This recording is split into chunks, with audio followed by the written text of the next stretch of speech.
La mayoría de los organismos se reproducen por la unión sexual de espermatozoide y óvulo por un proceso llamado fertilización. Estos óvulos de invertebrado están rodeados de espermatozoides. En la unión sexual, cada progenitor contribuye con una célula especial formada por el proceso de meiosis.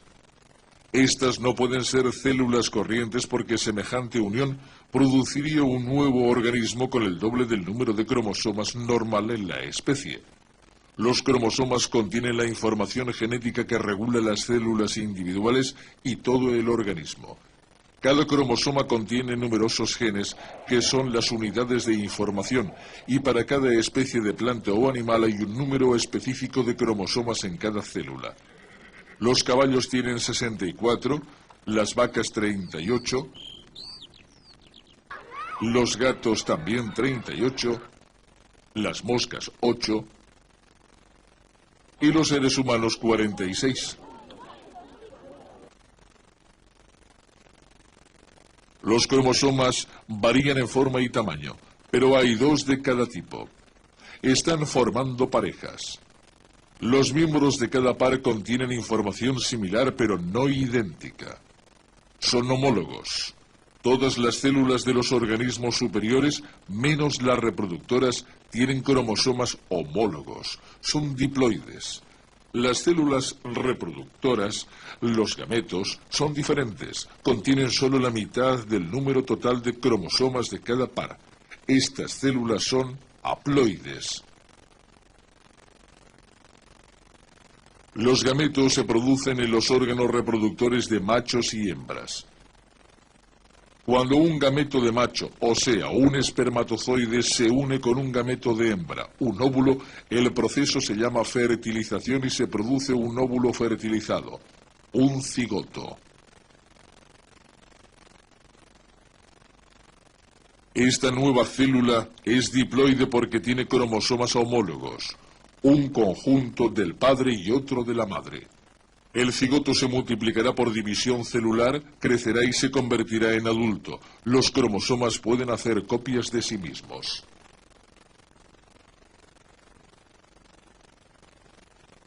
Aquí vemos un cromosoma que ha hecho una copia de sí mismo. Estas dos copias, llamadas cromátidas, unidas por el centrómero, son normalmente idénticas. Este es un par homólogo, dos cromosomas similares compuestos por dos cromátidas idénticas. Los gametos se producen en un tipo de división celular en que el número normal de cromosomas se reduce a la mitad. Esta división celular se llama meiosis. Cada gameto acaba teniendo una copia de uno de los cromosomas de cada par.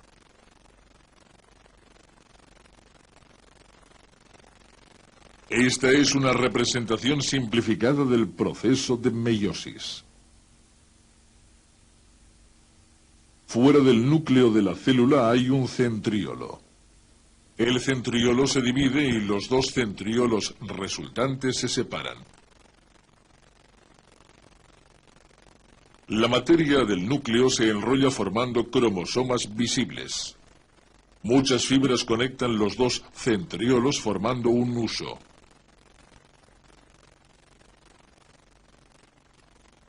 Los pares homólogos de cromosomas se alinean en el centro de la célula. Los cromosomas se separan cuando la célula se divide en dos. En cada célula hay un cromosoma de cada par homólogo. Los cromosomas se desenrollan cuando las células se preparan para volver a dividirse.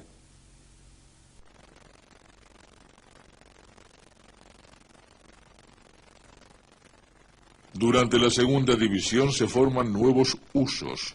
Los cromosomas vuelven a enrollarse y se alinean en los centros de las dos células.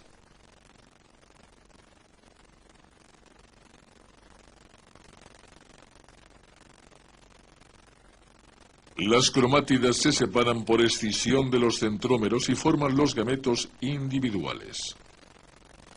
Se han producido 4 gametos. Cada gameto es haploide. Tiene la mitad de cromosomas que la célula original.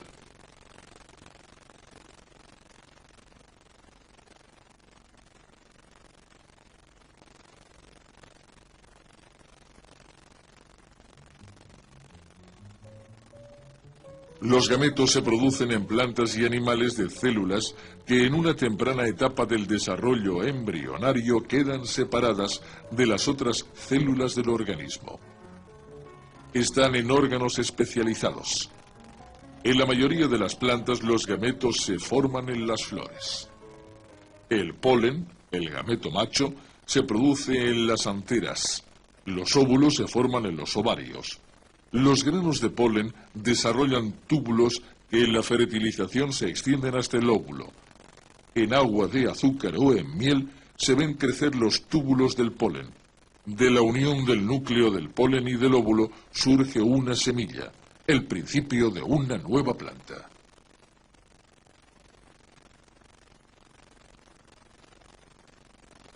En los animales, incluidos los seres humanos, la gametogénesis o producción de gametos tiene lugar en las gónadas. Los machos forman espermatozoides y las hembras óvulos. La meiosis es un proceso continuo, pero por conveniencia se estudia en una serie de sucesos separados. Al prepararse la célula para la meiosis, los cromosomas se hacen gradualmente visibles. Ello se debe a que las largas fibras de los cromosomas se enrollan varias veces sobre sí mismas, cobrando espesor. Al enrollarse los cromosomas, empiezan a reunirse delgadas fibras alrededor del núcleo formando el huso. La membrana nuclear desaparece. Cada cromosoma está compuesto de dos cromátidas idénticas. Cuando las cromátidas del cromosoma homólogo están una junto a la otra, puede haber intercambio de material genético. Esto es de gran importancia en la herencia y se llama entrecruzamiento.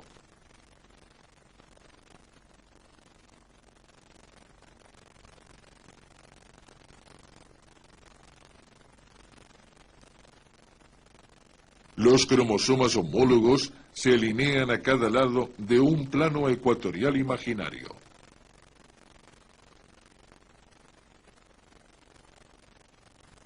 Los cromosomas se mueven hacia polos opuestos.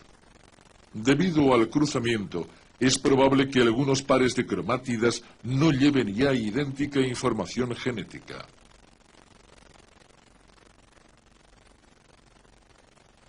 Al llegar los cromosomas a los polos opuestos, empiezan a formarse alrededor de ellos nuevas membranas nucleares y los cromosomas se desenrollan.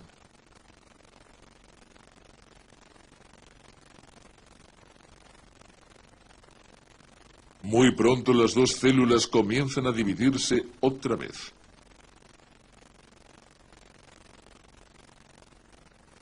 Los cromosomas se enrollan y se alinean junto a un nuevo plano ecuatorial que está en ángulo recto respecto al primero.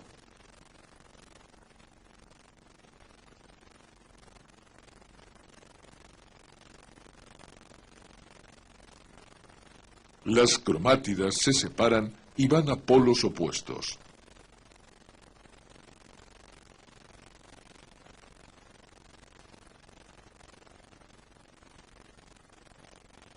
Como resultado, hay dos nuevas células, y cada una es haploide.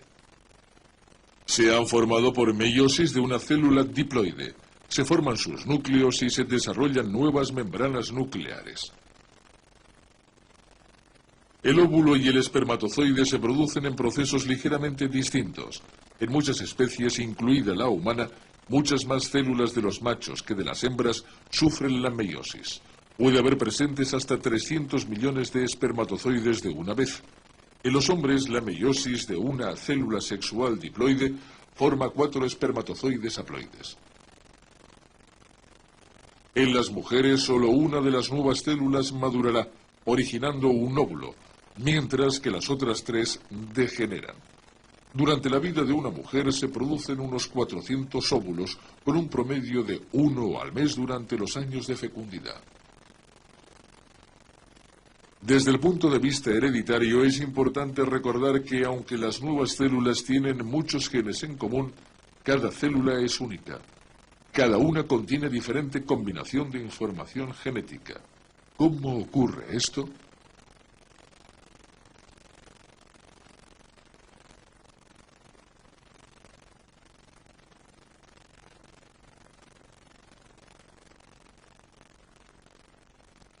En los organismos superiores todas las células, excepto los gametos, son diploides.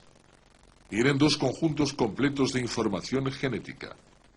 Estos son los cromosomas de un hombre. ¿Por qué hacen falta dos conjuntos? Porque ello permite la gran variedad humana.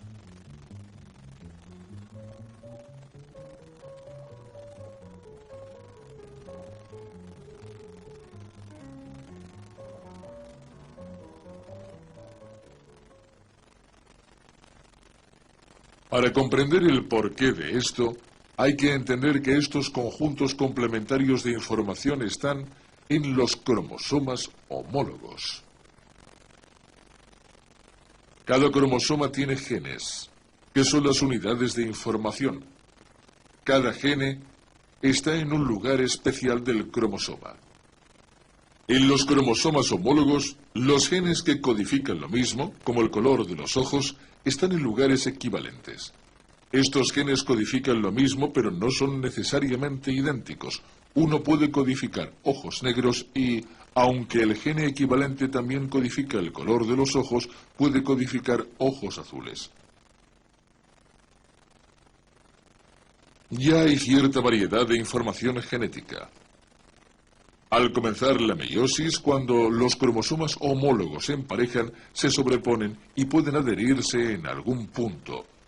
Luego, al separarse, tiene lugar el entrecruzamiento. Pueden intercambiarse ciertos segmentos y haber intercambio de material genético. Al proseguir la meiosis, quedan segregados estos nuevos conjuntos de genes. Así, hay un intercambio de genes, una redistribución de conjuntos de información genética entre las 4 células haploides, los gametos. ¿Qué conjunto de información genética va a cada gameto? Es una cuestión de azar. Cuando ocurre la fertilización, la unión de un gameto macho con uno hembra, los genes que aporta cada gameto se reúnen en nuevas combinaciones. Basándonos en este conocimiento de la genética, usamos la reproducción selectiva para cambiar y mejorar las cosechas con que satisfacer la creciente necesidad de alimentos en un mundo en constante aumento de población.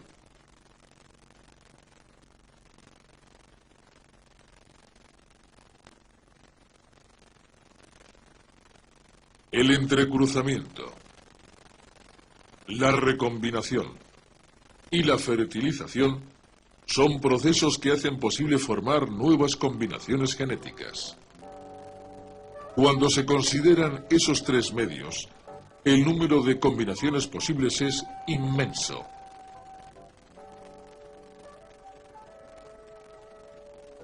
Es tan grande que en cada fertilización se crean organismos únicos, verdaderos seres individuales que son similares, pero nunca idénticos a otros miembros de su especie.